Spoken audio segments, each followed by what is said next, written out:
YCP ప్రభుత్వం కానీ YCP party కానీ వాళ్ళ ఎజెండా ఏంటి అంటే మహిళల్ని కించపరచాలి, మహిళల్ని బాధ పెట్టాలి. కన్న తల్లి చెల్లిని ఆస్తి కోసం ఇంట్లోంచి తరిమేసి మెడబెట్టి గెంటేసిన సంస్కృతి జగన్మోహన్ రెడ్డిది.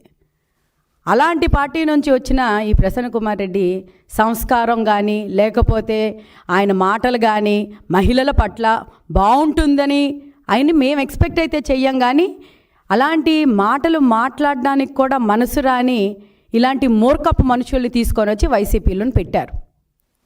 ఈరోజు మహిళా లోకానికి కానీ మహిళా జాతికి కానీ ఎంతగానో ఇన్స్పైరింగ్గా అందరికీ ఆదర్శంగా ఉండే అమ్మ నారా భువనేశ్వరి గారి మీద అనుచితమైన వ్యాఖ్యలు చేయడానికి ప్రసన్న కుమార్ రెడ్డి వచ్చాడు. నేను ఈరోజు అమ్మ గురించి భువనేశ్వరి గారి గురించి కొన్నిసార్లు చెప్పాలి. ఎందుకంటే కొంతమందికి చాలా తెలుసు అనుకుంటారు. కానీ నారా భువనేశ్వరి గారు ఒక ఉన్నతమైన కుటుంబంలో పుట్టిన ఆవిడికి ఆవిడేమీ పని చేయాల్సిన అవసరం లేదు, లేకపోతే సొసైటీ కోసం ఏమి చేయాల్సిన అవసరం లేదు, నథింగ్, సుఖంగా ఉండొచ్చు ఆవిడ. కానీ ఒక ముఖ్యమంత్రి గారి కూతురైనా ఒక ముఖ్యమంత్రి గారి భార్య అయినా అలాంటి భువనేశ్వరి గారి మీద మొన్నటికి మొన్న ప్రసన్న కుమార్ రెడ్డి పిచ్చి వాగుడు వాగడం జరిగింది.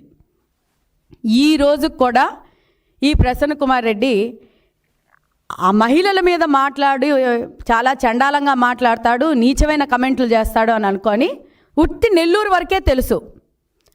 అమ్మ భువనేశ్వరి గారి మీద మాట్లాడిన తర్వాత ఈ నీచుడు ఇంకా మరి దేనికి పనికిరాడు అని మొత్తం ఆంధ్ర రాష్ట్రానికే తెలిసింది.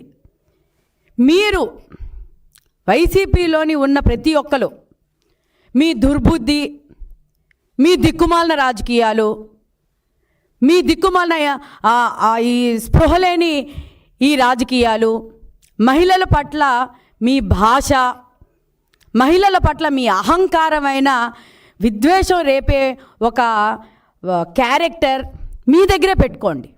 ఎందుకంటే మాకు కానీ తెలుగుదేశం పార్టీలో ఉన్న వాళ్ళకు కానీ రాష్ట్రంలో ఉన్న మహిళలకు కానీ మీలాంటి ఈ వైసీపీ నాయకులు లాంటి చండాలమైన రాజకీయ నాయకులు మాకెవరూ అవసరం లేదు.